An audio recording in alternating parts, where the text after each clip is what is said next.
Hi and welcome to the Homeopathy Health Show. I'm Atiq Ahmad-Bhatti, a fourth-generation homeopath with over 25 years of professional experience and practice in this field of healing. The Homeopathy Health Show is the online voice of homeopathy around the world, promoting and raising awareness of this truly unique system of healing, which is suitable for all ages, young and old. Every week I invite guests from the world of homeopathy to come and share their experiences, their work, offer insights, and essentially talk all things homeopathy. Why not visit www.liketreatslike.co.uk and click on the radio and podcast button to listen to the latest episodes. So let's begin today's show here on UK Health Radio, the world's #1 talk health radio.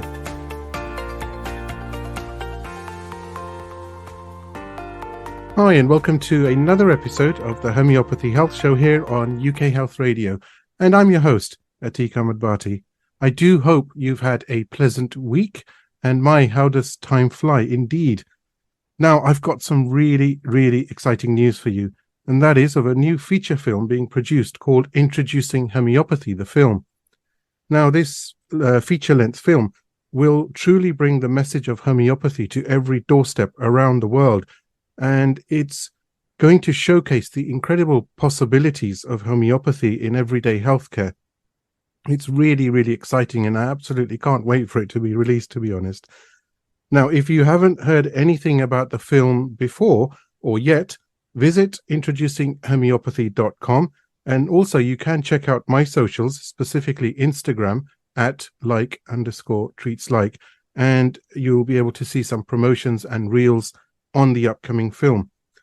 Now, if that wasn't exciting enough, I'm absolutely thrilled to welcome the film's director and principal creative lead, Kim Elia, to today's Homeopathy Health Show.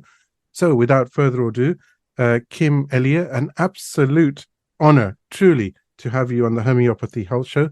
Welcome with open arms. Thank you so much. Really, it's my honor. I appreciate so much you inviting me on, and I really appreciate being able to talk a little bit to your listeners. It's going to be so well appreciated, and I think although we are going to get onto the film later on in today's show, in the podcast, but it's just so exciting, and it's so timely and so pertinent, and it's just everything is coming together so nicely. And of course we're going to talk about that, so yeah, absolutely. Yeah. I got to try and control my excitement, otherwise I'll have to, during the show, take a dose of Aconite 200, I think. But hey. Kim, I actually wanted to ask you about homeopathy. Now, you have been practicing, promoting homeopathy for over 37 years, incredible 37 years. But the inspiration is actually quite unique, because it was Mahatma Gandhi's quote, and I quote, "Homeopathy cures a greater percentage of cases than any other method of treatment. Homeopathy is the latest and most refined method of treating patients economically and non-violently." Now, this quote was actually what sort of hooked you in. Yeah, absolutely. Well, I was the director of nutrition at the Hartwood Institute in Northern California, and I was working with a lot of different clients using nutritional therapies. Originally, I started with something called orthomolecular nutrition. It's now referred to as functional medicine. And, I was getting fairly good results, but a lot of the people there were already very conscious about eating well. I mean, they were all chewing buckwheat sprouts 2,000 times per mouthful. And, so there wasn't really that much I could communicate to them about how to improve their diet. And one day I went into a local health food store in the town nearby, and there was a book there about homeopathy written by Maisie Panos. And on the back of the book was that quote that you referred to by Mahatma Gandhi. And that quote really caught my attention, because I knew that Gandhi had wanted the people from the Indian subcontinent to have pride in their own cultural accomplishments. And they have a healthcare system called Ayurveda, which is thousands of years old. And yet somehow Gandhi is choosing homeopathy over Ayurveda. I thought, how is that possible? There must be something to this system of medicine for Gandhi to be promoting it. And so I picked up a copy of that book. I brought it home. I read the entire book that evening, and I immediately ordered a homeopathic remedy kit, and I began to distribute remedies to my various patients. And I immediately got some just phenomenal results. It's become a little bit more challenging as the years have gone by, but I think that the universe was providing to me patients who needed polycrest remedies, and the results were phenomenal. I even remember I was visiting with my parents in Geneva, Switzerland, and it was during a period of time where my parents were having quite a bit of difficulty. They were about to get divorced because my mom was such a difficult person. She was unforgiving, critical, very negative. And my father, after, many, many years of marriage, was just fed up and wanted to get divorced. And at that time, I was reading George Vithoulkas's Stolen Essences. These were lectures that George Vithoulkas gave in Big Sur in the late 80s in Northern California, and somebody had taken the notes from the conference and had published them as the Stolen Essences. And I was reading through this, and I got to the remedy nitricum acidum. And nitricum acidum is characterized by the 3 Ps, which is pissed off, pessimistic, and a pest. And as I was reading it, it was as if George Vithoulkas personally knew my mom and was simply describing her in the description of nitric acid. And so I knew enough about homeopathy at that point to ask some confirmatory questions. So I went up to my mom and I said, well, Mom, how do you feel about herring? Not Constantine herring, but pickled herring, which is one of the food desires of nitric acid. And she said, oh, I love it. So I thought, okay, I'm going to give her nitric acid 6C 4 times a day. Now, I wouldn't do that now because of aphorism 247 of the Organon, which says it is an unexecutable project to repeat the same unmodified dose once, not many times. Anyway, I didn't know about that. So I gave her the 6C 4 times a day. And my mom went through a miraculous transformation. She went from this bitter, angry, unforgiving human being to someone who was literally singing and dancing around the house. And I remember the song she was singing was Can't Buy Me Love by the Beatles. Can't buy me love. And you've probably heard the expression, you can't be a prophet in your own hometown, that, your parents and your friends perceive you in a certain way. And you have an idea for a business when you're 35 and you bring it up to your parents. And they say, well, when you tried to start that lemonade stand when you were 4, it didn't work out. And you say, but I'm 35 and I was 4. And, I had that type of a relationship with my father. But after he witnessed the profound transformation of my mom, he came up to me, he shook my hand, he said, I don't know what you've done, but from now on, I support you 100%. And I can remember even afterwards, the whole family was around the dinner table and we were engaged in some type of debate or discussion. And at one point, my mom said, oh, just forget about it. And everyone looked over and said, who is this? And I can remember, talking to her on the phone, and she would say, oh, I love you so much. And I'd always look at the phone and think, who is this person? And I love that story because, homeopathy can treat your colds and your flus and even serious conditions. It can also profoundly and dramatically change a person's life, as Hahnemann alludes to in the 9th aphorism of the Organon. So homeopathy has been an incredible gift for me in my own life. And that's one of the reasons that I felt compelled to make this documentary film about homeopathy. I want to give something back to humanity. I believe that the measure of morality is what we do for this generation and what we do for the next generation. And if I can make some contribution, then I feel that I've lived this life and I've done something that I can give to posterity and make their lives better. That's a really, really fascinating story. I must commend you actually on your amazing knowledge of the Organon and the materia medica, which is so refreshing because you literally remember all the aphorisms, and that's so fascinating.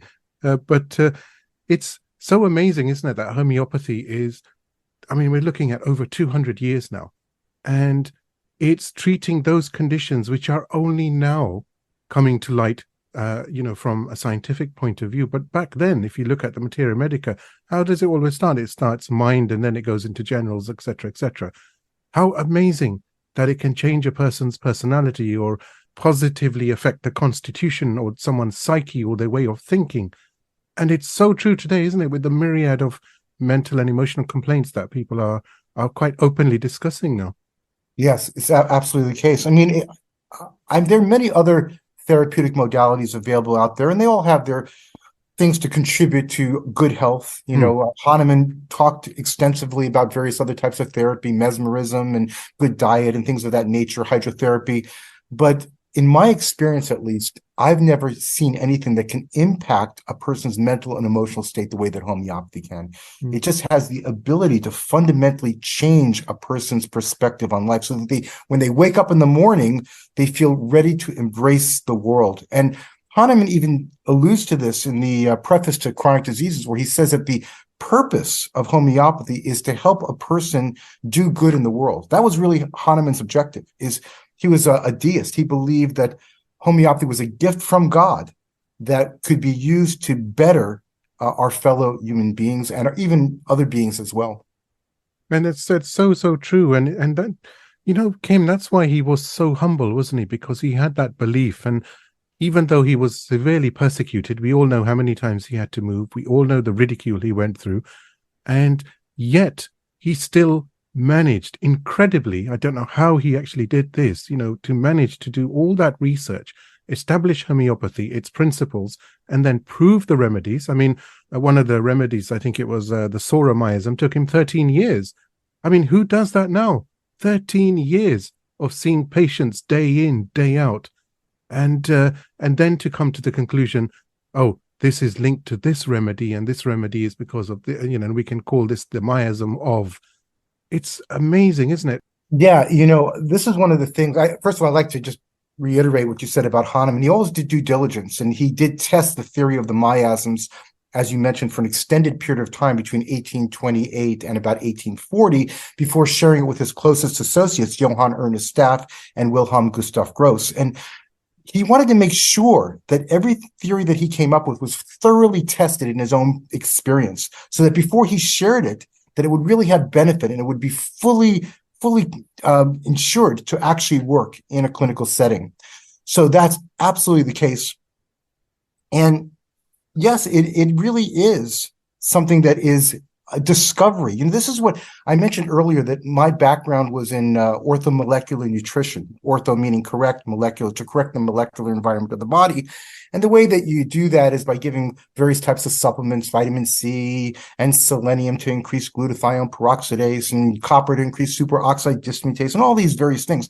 The problem with all of that is you can never figure out the human body. It's so complex. And so you give too much zinc and then you cause a copper deficiency, or you give too much of this nutrient and it causes this imbalance. It's impossible. The difference with homeopathy is it's based on a principle of the universe, similia similibus currentur, the law of similars. And this is a law which exists not just in homeopathy, but exists in all of the empirical schools of medicine, going all the way back to Hippocrates. So there's always been an empirical school of medical thought that has embraced the law of similars. And when you first hear the law of similars, you think, well, yeah, how does that make sense? Why would you give something that would produce the same set of symptoms that you have? It doesn't make a lot of sense to me. But if you think about it, the symptoms that the body produces are the attempt of the body to bring itself back to a state of health and balance. So, for example, if you eat a poison, how will your body respond? Well, it will respond with vomiting, diarrhea, perspiration, fever. All of those symptoms are the attempt of the body to eliminate that poison. Now, if you go to a conventional doctor and they give you something to stop the diarrhea or to stop the vomiting, you're actually working against the direction the body was moving in. In homeopathy, we give a small amount of the substance to stimulate the life force to move in the same direction it was attempting to move towards. Maybe it wasn't able to do it on its own. We catalyze that process to facilitate the healing process. And that's really what distinguishes homeopathy. It's not a man-made invention. It's a discovery of the universe. And we apply this law of similars, and it's very easy. We simply allow the language of the disease to inform us as to what remedies to give. And there's no theory really behind it. We simply match the state of the patient to the symptoms of a substance in nature that produces a similar state. You said something very profound there, which was, you said the word discovery, and that's actually so important. It indeed wasn't man-made. It is a discovery. And only now people are realizing the efficacy. And I tell you something interesting. I was flicking through some of the news channels just about 3 days ago. Bad habit, I know, but just flicking through. And there was a news channel, and there was a really interesting report, which was like, the latest research going on by a scientist from Europe, was that they were looking at snake venom, tiny amounts of snake venom, and how it would treat PKD, polycystic kidney disease, and how it would bind to the receptors. And immediately I thought, but in homeopathy, we use leches and viper and bothrops and naja, and they also talked about scorpion venom, and we have the remedy Scorpio. And it's like, that discovery, that word you've said is so beautiful. That discovery that Hahnemann made is so profound today, isn't it? It's so strong, and it's being proven, albeit in different ways, that look, you don't need the physical substance. You can potentize it so that the properties are reversed and your vital force picks it up and blah, blah, blah. Absolutely. And what you say is true. I mean, a lot of conventional medicines work through the law of similars. I remember a number of years ago, I had dinner with Professor Luc Montagnier, who was a Nobel laureate, and who was actually, I believe, the actual discoverer of the HIV virus, and who subsequently conducted some experiments that showed that you could dilute a material substance like the DNA strands or a virus or a bacteria beyond Avogadro's number, meaning that there would actually be no material substance left, and yet there was some type of imprint left in the water, which under the correct circumstances could regenerate the DNA or the virus with almost exact same sequence. And so we know that this actually exists in nature, this actual mechanism. And I was talking to him over dinner, and he's done a lot of research in the area of AIDS, and he didn't know very much about homeopathy at the time, but we were talking, and we mentioned to him that a lot of the medications for AIDS produce the symptoms of AIDS. And it was like a light bulb went off in his head. He realized, oh my God, he understood what homeopathy was, because he realized that conventional medicines oftentimes work through this actual principle of the law of similars. So yeah, absolutely true. It's something that we see in nature. As a matter of fact, in the Organon, one of the ways that Hahnemann discovered this is by noticing that some diseases in nature would cancel out other diseases. You'd have one disease, and then you'd get another disease, and the new disease, if it was similar enough, would cancel out the previous disease. So this is a natural phenomena that we observe in nature. Hahnemann simply discovered it, and what he really did is he did something called a proving, which allowed him to codify and understand how to apply the remedies in practice. And the way that was done was by giving these various substances to a healthy person and seeing the symptoms that they would produce. And from that, we derived our materia medica and our ability to actually utilize these medicines in a very sophisticated and a very precise manner. So would it be right to say that it is almost the epitome of proactive healthcare, because it does so much more before the disease actually manifests if the right remedy is given? Oh, yes. Yeah, no question about it. I mean, homeopathy can be utilized before you're sick by helping to strengthen the life force and the immune system of the individual. It can be used in the early stages of sickness. It can be used in the later stages of sickness. It can be used for any of a myriad of different types of health issues. There are, of course, situations where homeopathy will not be effective when there's a type of structural problem that might need to get surgery or chiropractic intervention. So it's not a panacea for every single problem that exists in the world. But if you're mistuned, if you're out of balance, and that mistunement, the German word is Verstimmen, the mistunement of the life force does exist and results in various types of symptoms, then homeopathy is incredibly effective in addressing those types of problems. And I've been practicing for a long time. I have a lot of friends in the homeopathic community, and I've seen incredible, profound changes in people's lives. I even have a case of somebody who was schizophrenic.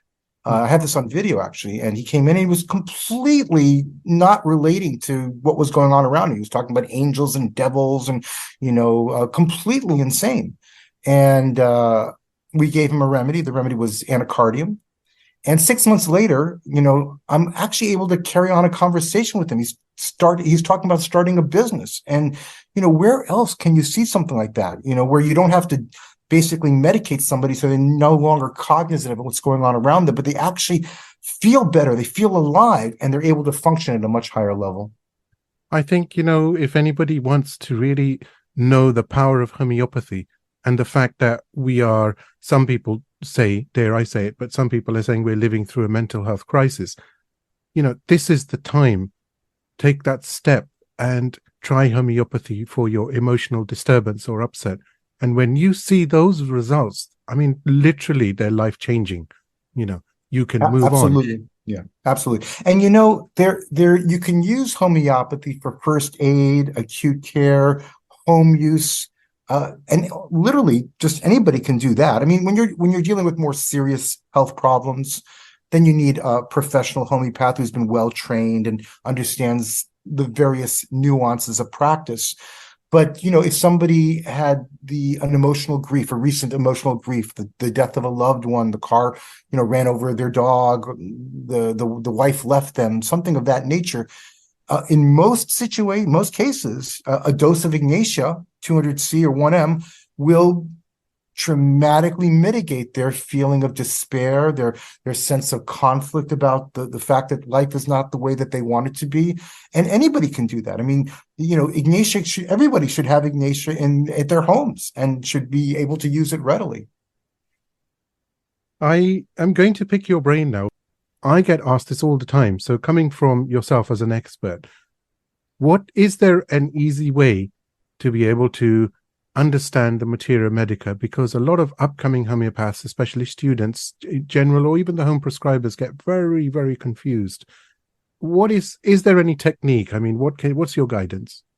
Yeah, that's a great question. I oftentimes when I'm teaching a class, I'll ask my students, how many people there have read Hahnemann's Materia Medica Pura? This is a 2-volume Materia Medica that he wrote early on in his beginnings study and practice of homeopathy, and nobody raises their hands, And so I say, sorry. Well, how about Herring's Guiding Symptoms, which is 10 volumes, of dense list of information.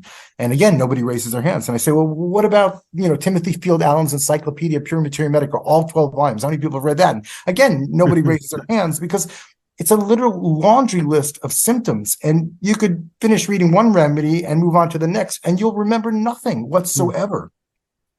So I think the best way to understand and to learn Materia Medica is perhaps to read the seminal article by Constantine Herring on the study of Materia Medica, where he describes something called the diagnostic method. And in this particular approach, what he says is that you start by identifying the locations of where the remedies have a tissue and organ affinity, because every remedy will have specific organ and tissue affinities. That's the first thing you'll do. And then you'll go through and you'll find all of the sensations that are associated with that particular remedy. And the sensations might be different in different organ and tissue systems. And then you'll go through it again and you'll identify the modalities, what makes the symptoms better, what makes them worse. And again, that might be different in different organ and tissue systems. Like, for example, you have arsenicum, which is generally a very chilly remedy, better for being covered up, but their head, it tends to be warm and wants to be uncovered.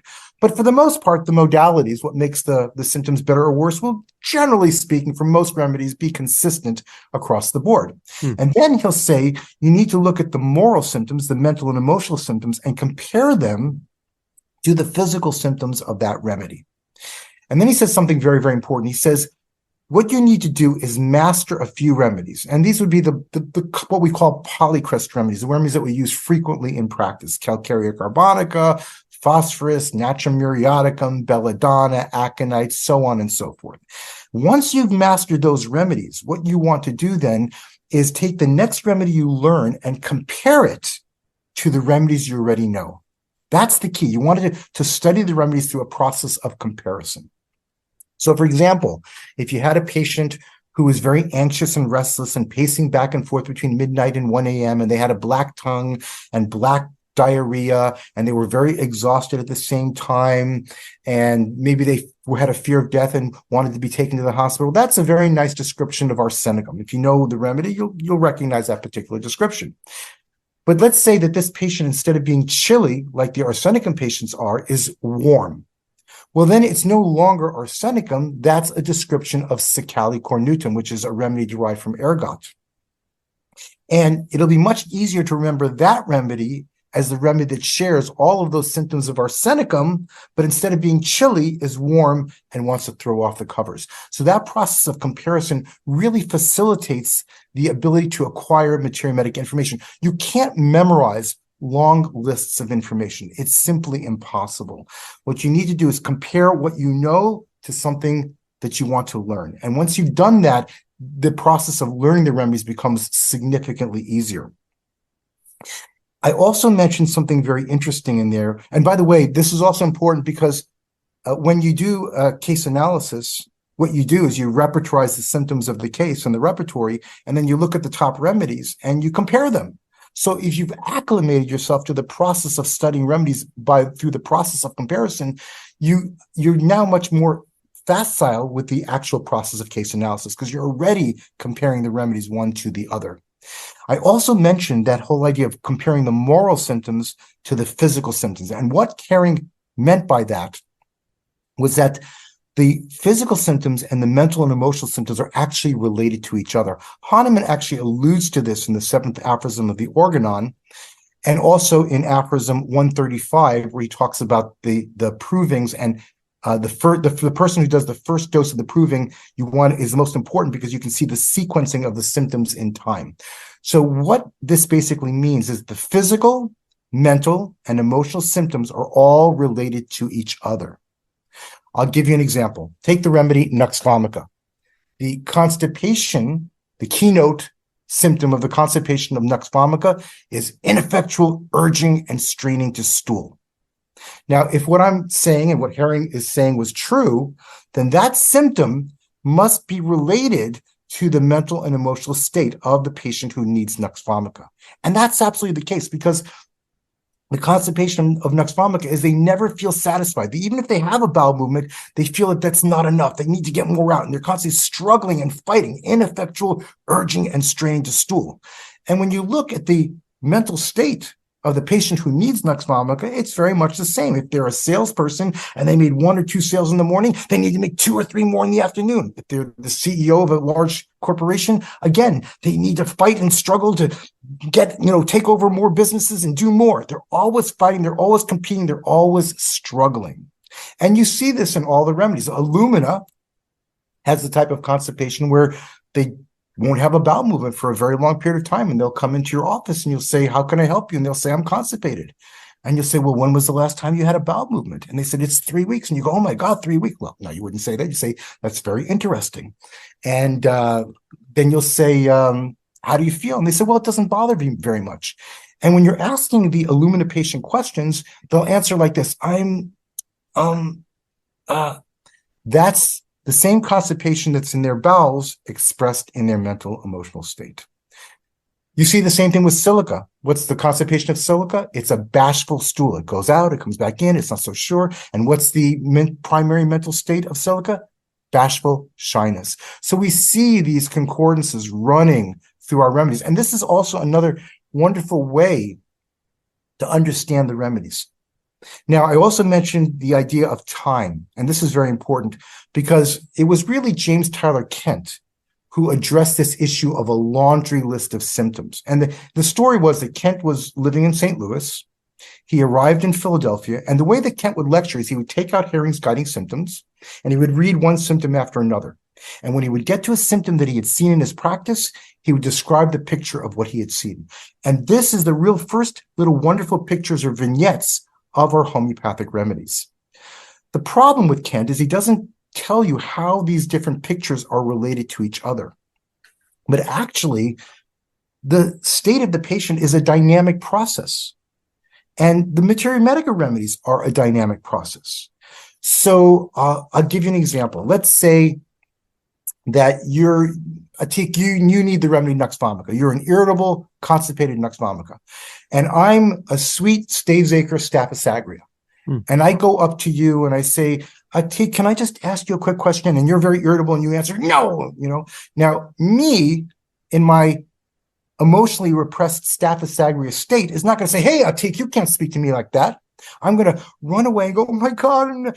And will I be angry? Yes, I will be angry. I'll be angry at you for treating me in such a manner. And I'll also be angry at myself for allowing people to constantly treat me in this manner without speaking up for myself. Now, I'm going to go home in a state of emotional suppression. I've suppressed my anger. If I don't do something to release that feeling, I'm going to get all of the various things to which Staphylococcus aureus is susceptible. I'm going to get abdominal complaints or urinary tract infections or any of a number of different problems. So I need to do something to release my anger.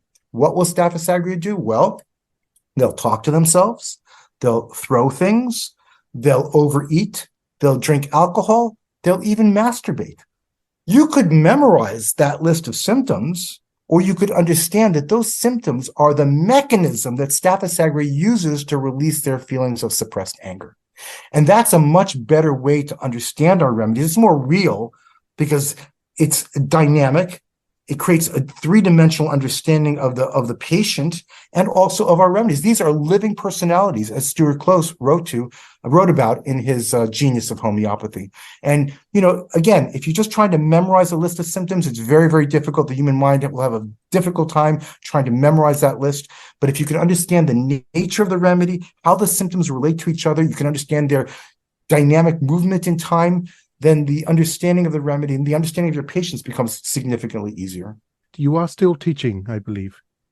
Yes, I do a lot of online teaching. I also travel quite a bit and do teaching. I'm actually in Bodrum, Turkey at the moment. I recently taught a 3-day seminar here, and then prior to that, I was in Athens, Greece, where I taught a 1-day seminar.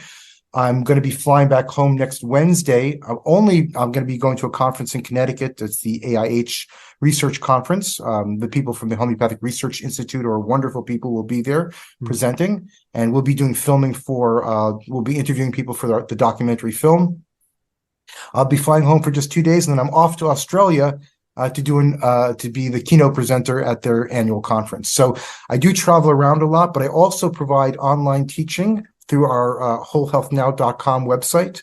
And we have many, many courses. Some are by myself, some are by other preeminent homeopathic educators in our profession. It's, I think, a really excellent resource. And again, that's wholehealthnow.com, wholehealthnow.com. And it's got a really easy searchable database, so you can find whatever you want by going there. And we've got thousands and thousands of hours of courses.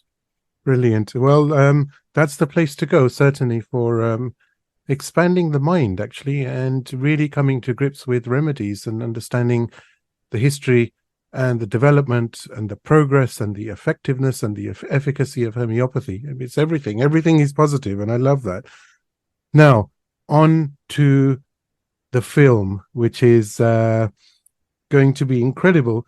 And I just want to ask you, what was that initial thought about, hey, we should have a film, a feature-length documentary in a cinematic style called Introducing Homeopathy? Where did this brainchild come from?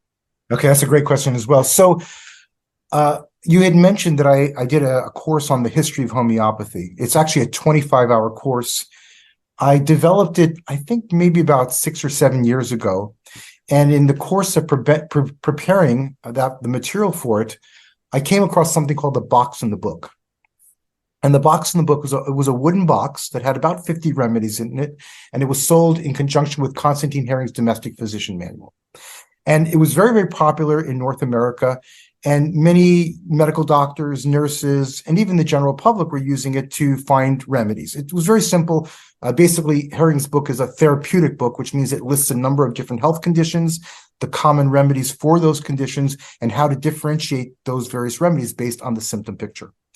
And people were buying this and using it, and it caused such a growth of homeopathy in North America that by 1860, when the Republicans swept into office with Abraham Lincoln, they were all advocating for homeopathy. Abraham Lincoln, William McKinley, Rutherford B. Hayes, James Garfield, these were all Republican presidents who were advocates of getting rid of slavery, who were also proponents of homeopathy. And they were even appointing homeopathic medical doctors to high-level posts within the U.S. government. And I thought, amazing. I mean, that's a real renaissance of homeopathy when the leaders of your nation are advocating for it and proposing that doctors be appointed based on the fact that they're homeopathic practitioners. And I thought, that's unbelievable. And I thought, how can we recapitulate that type of a scenario again? And so from that, we had the idea of developing an online web application called Homeopathic House Call, which is an online web application specifically for home use, although we find that a lot of practitioners use it as well because you can't memorize every symptom of every remedy. And so basically it's for first aid and acute care types of conditions. And it's very easy to use, and it's also very inexpensive. And so we developed this particular tool. It costs you $5 a month. So I like to say less than one latte per month to utilize the tool. And essentially, if you're online, you can use it on anything that has internet access because it's a web application. So it's very inexpensive, very cheap. It took us 2.5 years to create it. There's nothing really like it on the market right now. And we began to promote it and make it available to the community. And then people started to suggest that in addition to this, we needed to provide a telemedicine service.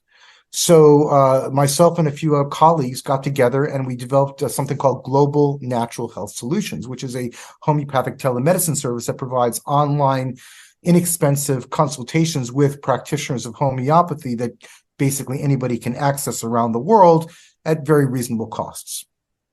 Well, I thought to myself, we need to make some videos to promote Global Natural Health Solutions. And so I didn't have any people that I could work with. I didn't know anybody at the time. So I went online and I filled out various forms, and this gentleman gave me a call on the phone. I actually didn't answer the phone. My wife answered the phone. And I was out, and I got back home, and my wife said, "Oh, this really very affable individual called, and he seemed like a really nice guy, and you should give him a call." So I called him back, and sure enough, he was very friendly and very, very generous of spirit.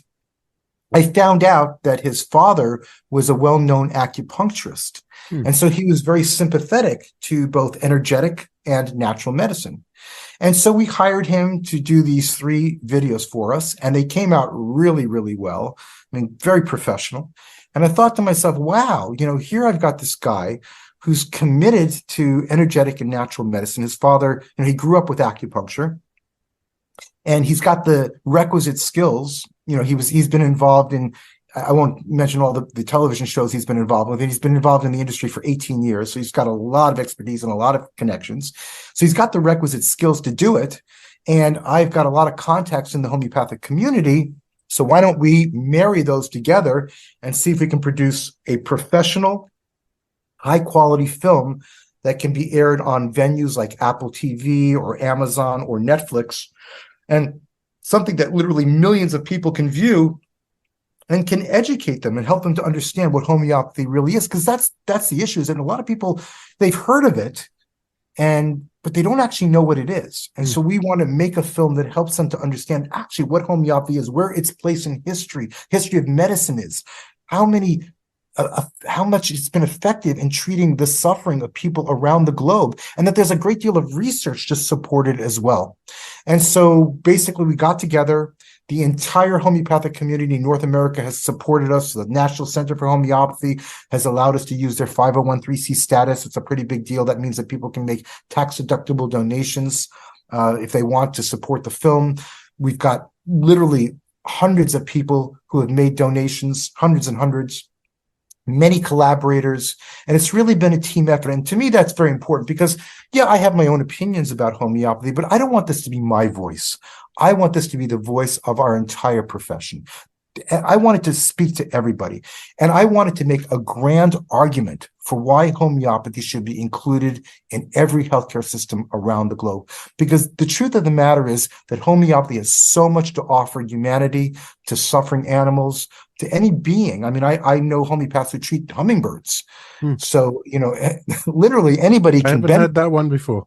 Yeah. It's really interesting because they can see like a feather out of place in a particular way, and they can diagnose that and find it. I don't know how they do these things, but somehow they're able to figure that out. So to me, it was an opportunity for me to give back, because homeopathy's, as I mentioned, my mom and my dad never got divorced because of nitric acidum. My father had a prostate issue. I gave him sulfur. He never had to get surgery. My daughter was incredibly introverted and shy. I gave her a dose of a remedy called burrito carbonica. She came out of her shell. She doesn't have a particularly good singing voice, but she got up in front of the auditorium and belted out a song, and everyone had, their mouths were open. They couldn't believe it. Like, what happened? And all of her friends were calling me on the phone saying, "Can you treat our child? Because the transformation in your kid is so amazing. We've never seen anything like it." So when you witness things like that, when you see the power of homeopathy, the ability it has to affect people's lives in so many different ways, how can you deny that to anybody? People deserve to have this.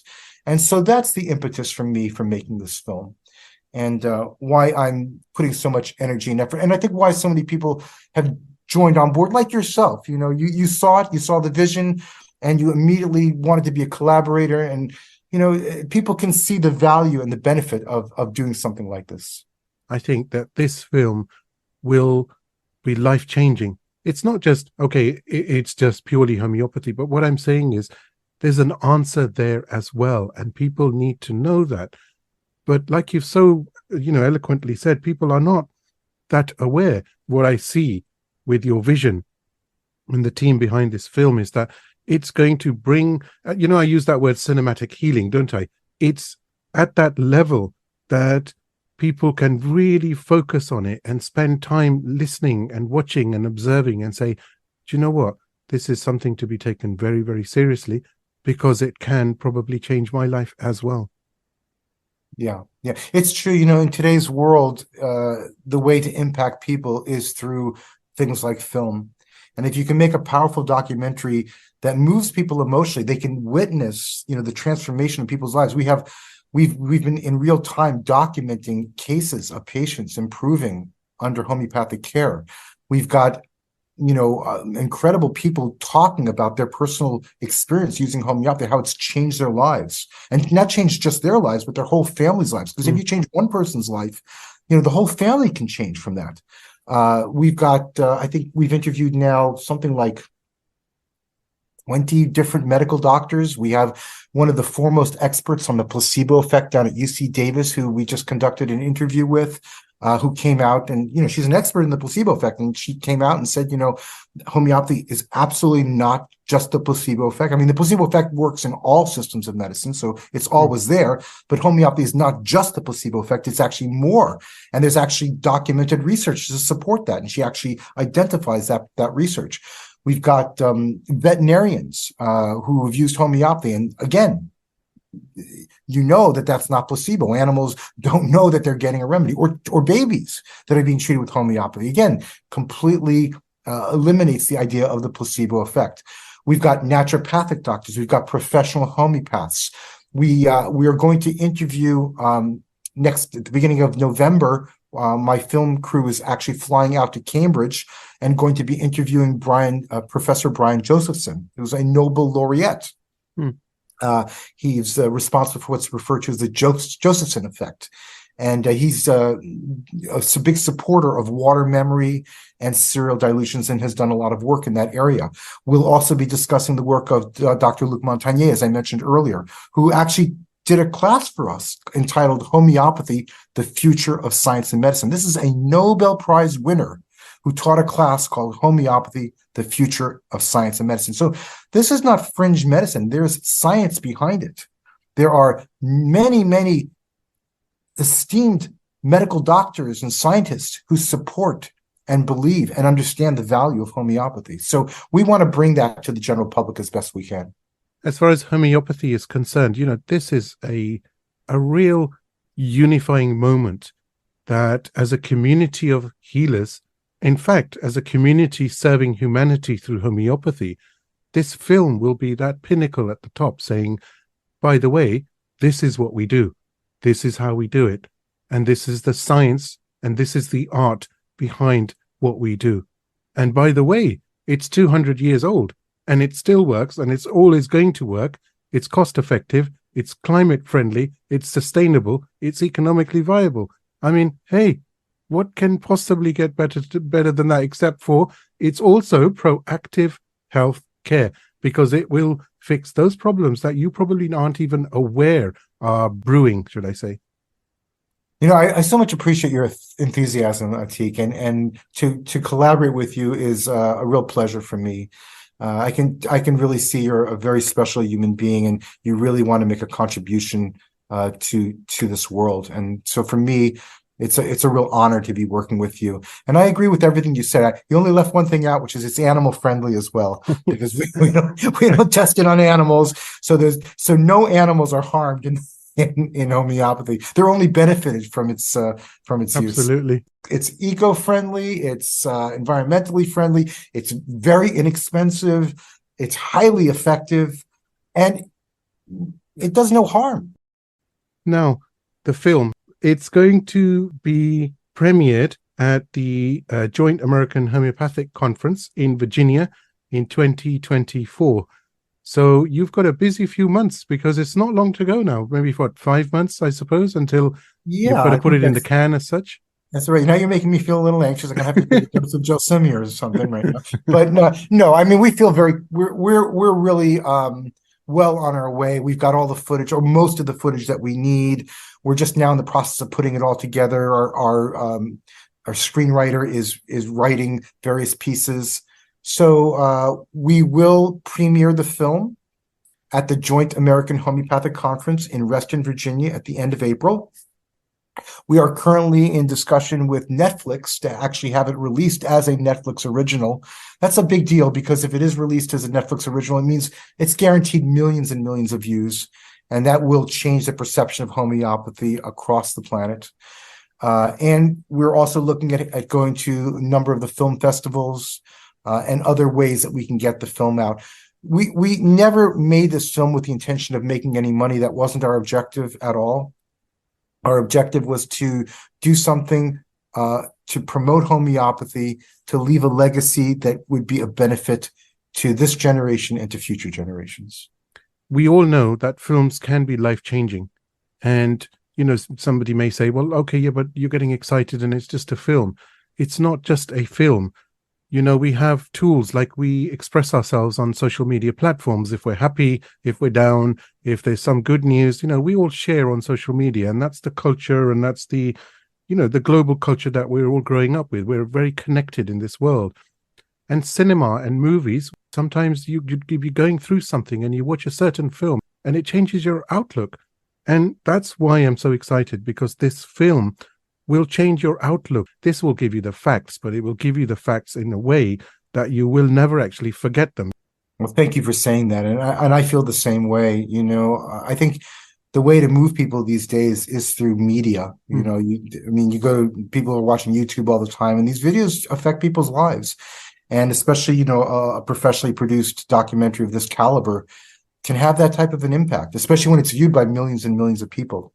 So we're very excited, and we're confident that this is going to make the difference necessary for people to both understand homeopathy and also want to use it for their family, for their friends. We are even hoping that scientists and medical doctors out there, that this acts as a stimulus, a catalyst for them to want to understand more about homeopathy. Because, as I mentioned earlier, there's a lot of research about homeopathy. Homeopathic Research Institute in the UK has done amazing work to document all of the extensive scientific research which supports homeopathy. And it's not even new. I mean, there was a homeopath by the name of Thomas Lindsley Bradford who wrote a book in the early 20th century called The Logic of Figures, where he documented the efficacy of homeopathy in the treatment of epidemic diseases. And the homeopaths would have, mortality rates of 2, 3, 4%. And, the conventional doctors would have a mortality rate of 40 to 60%. There's a very famous homeopath by the name of Adolf Lippe. And Lippe was considered one of the greatest prescribers of all time, homeopathic prescribers of all time. Lippe, in 50 years of busy practice, never lost one typhoid, cholera, or malaria patient. 50 years. And this is during a period of time when the mortality rates of these diseases was 40, 50, 60%. More than half the people would die, but he never lost a patient. Constantine Herring, another one of our very well-known homeopaths, oftentimes called the father of American homeopathy, he treated hundreds and hundreds of cases of pneumonia, never lost a patient. And again, this is during a period of time when the mortality rate of pneumonia was very high, 30, 40, 50%. So we know that homeopathy works. We know it works in epidemic diseases. We know it works in pandemics. We know it works for chronic diseases. We know it works for mental and emotional conditions. It works for first aid, for acute care. It's able to affect a broad spectrum of the various types of sufferings and ills that humanity is having to contend with. This is actually a two-part special. In a few months, when there has been some more filming done, we're actually going to be very privileged on this show because we're going to get probably some exclusives. I look forward to talking to you again in a few weeks on part 2 of this show, on this special, about the progress of the film and where you're at that time. Sounds great. Thank you so much again, Natik. I really appreciate all of your support and all of your efforts. It's a real pleasure to work with you. Thank you so much. I do hope you've enjoyed this week's episode of the Homeopathy Health Show. Please do support the show by clicking follow on my socials. Remember, the more exposure the podcast receives, the better for homeopathy around the world. You can find me on Instagram by searching for @like_treatslike, and on both Facebook and TikTok by searching for @like_treatslike. So let's promote the voice of homeopathy on radio and podcast around the world together. Don't forget to visit me online at www.liketreatslike.co.uk and click on the radio and podcast tab. Here you'll be able to see all the guests that have joined me on the show so far, and of course you can stream on demand the latest episode to your mobile, tablet or PC. Until next time, stay safe and take care.